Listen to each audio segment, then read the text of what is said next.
Do you feel like you need God's encouragement and wisdom throughout the week to take hold of His promise to fly like an eagle? You come to the right place. Welcome to Eagles on the Hill. Let's join our host, Pastor Jeff Scheich. Hey people, I am your host, Pastor Jeff Scheich. Thanks for joining us on this edition of the podcast. Today we're going to talk about President's Day. President's Day, a holiday here in the United States when some of us get the day off. Others of us have to go to work. So whichever segment of the population you fall into, we do pray that you have a good day and that you focus on the purpose of the day, which is to celebrate, to give thanks for the presidents of our nation. In years past, we used to celebrate Abe Lincoln on one day and George Washington on another day. But for some reason, whatever, those days were combined and always then to be celebrated on a Monday. Gives us a 3-day weekend. Well, gives some of us a 3-day weekend. Others of us just have to go to work. I'm not complaining or anything, but that's the way it goes. And of course, we don't want to celebrate just Washington and Lincoln. We want to celebrate all the presidents. Why leave anyone out, as if they all were just as good as one another? Well, I want to contend for you that George Washington was very, very special, and we want to focus on George Washington today.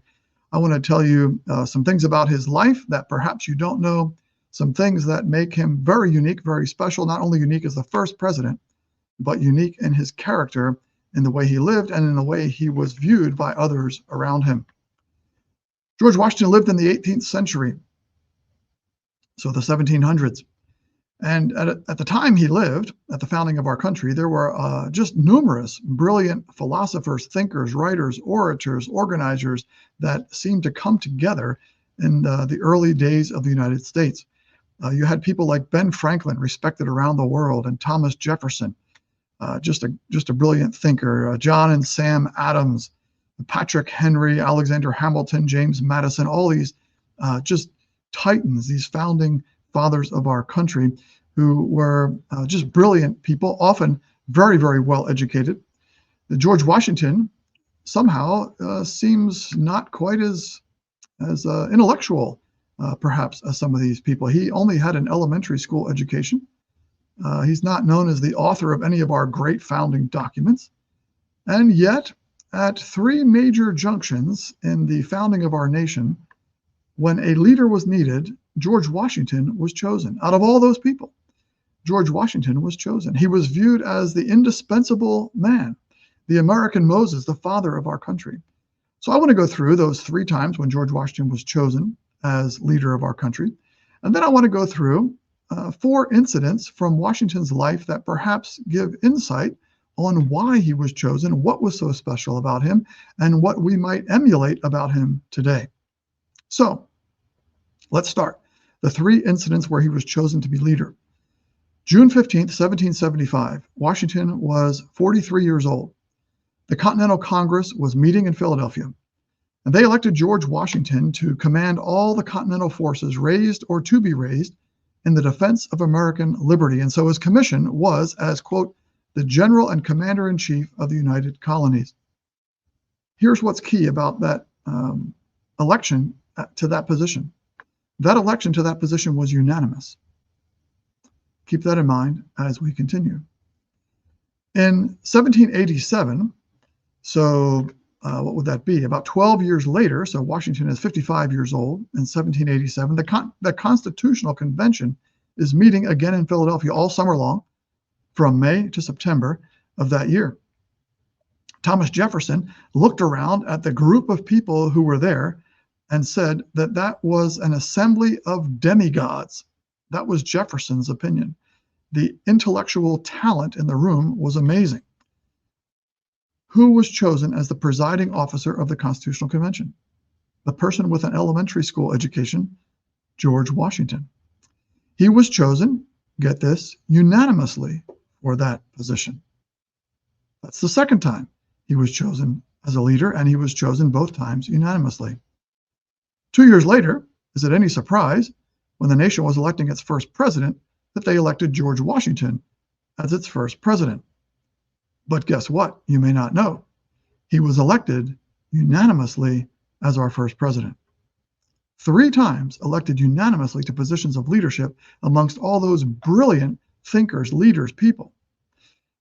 Why was that? Can you imagine such unanimity today? I don't think today we could unanimously elect a dog catcher.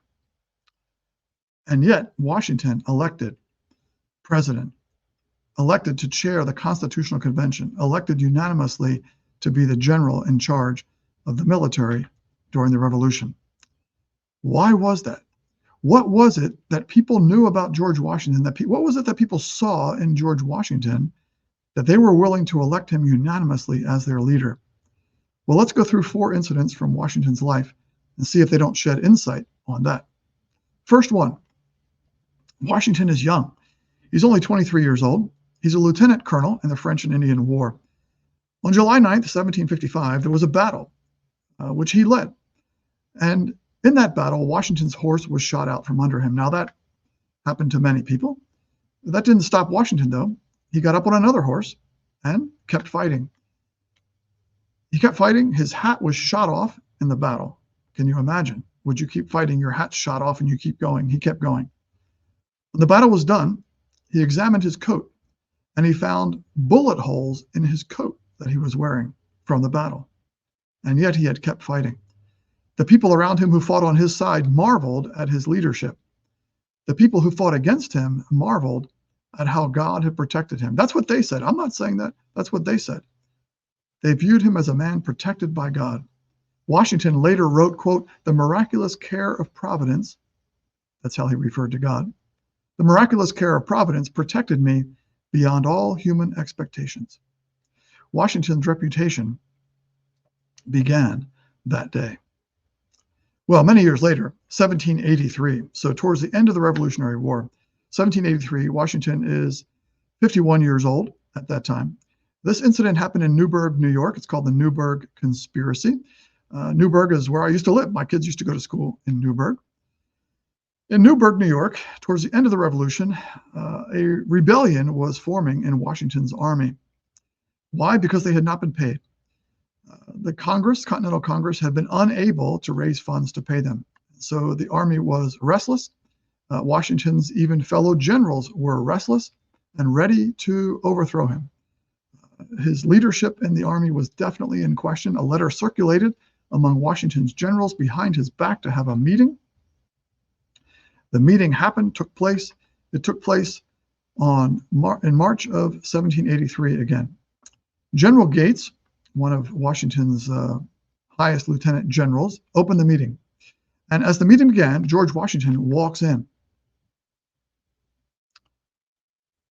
Everybody turns to look. And he asked to speak. And the stunned Gates gave Washington the floor, of course. He was his commanding officer. And Washington then gave a short but impassioned speech. It's known as the Newburgh Address. And he counseled patience with what was going on with lack of pay.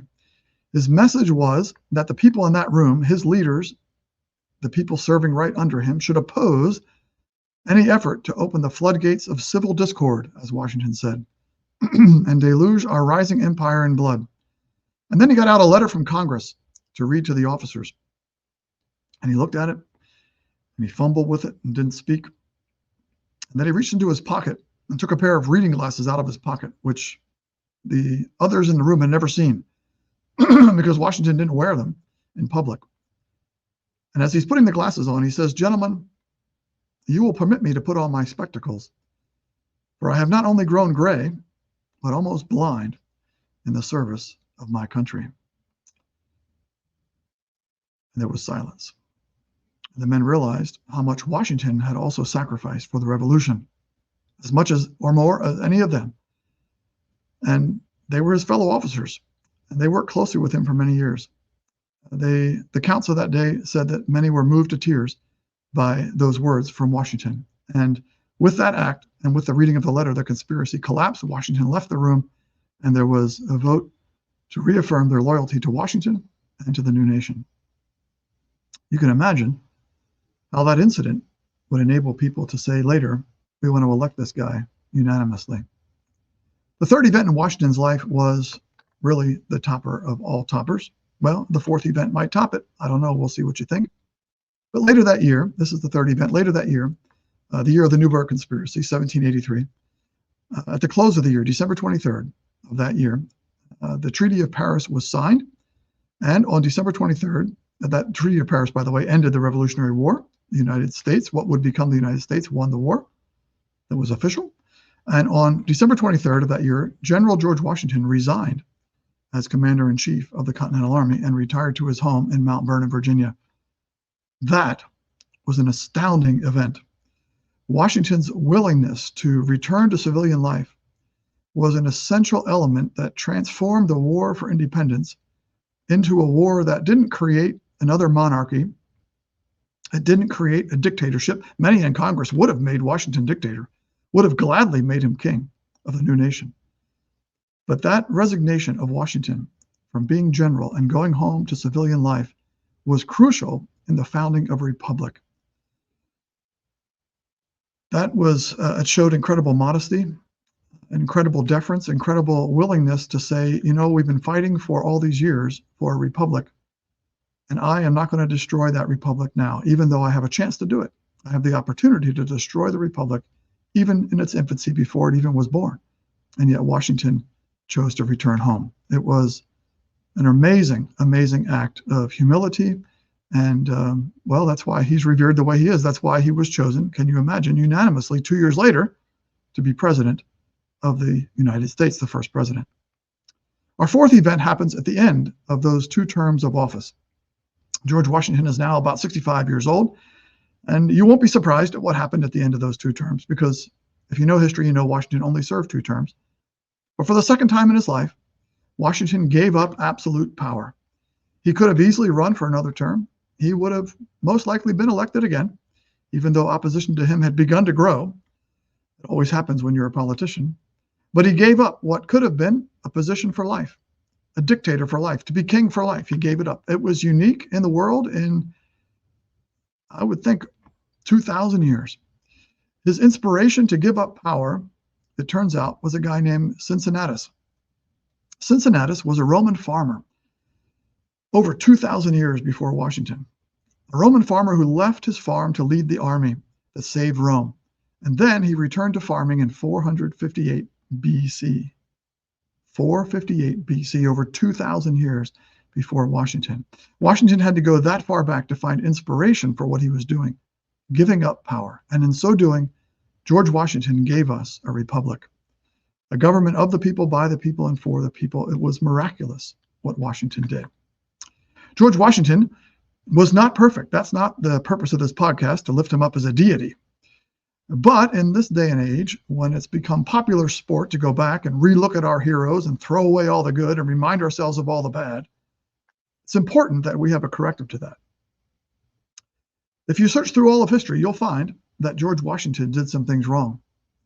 Of course you will. He was a sinner like me, like you. But this podcast is here to contend that you will also find in George Washington a man whom God raised up for that hour in history. A man who was admired by friend and foe alike, a man whom God used to give a start to the greatest nation that has ever been. Did he have warts? He did. Do we have warts today, the United States? We do.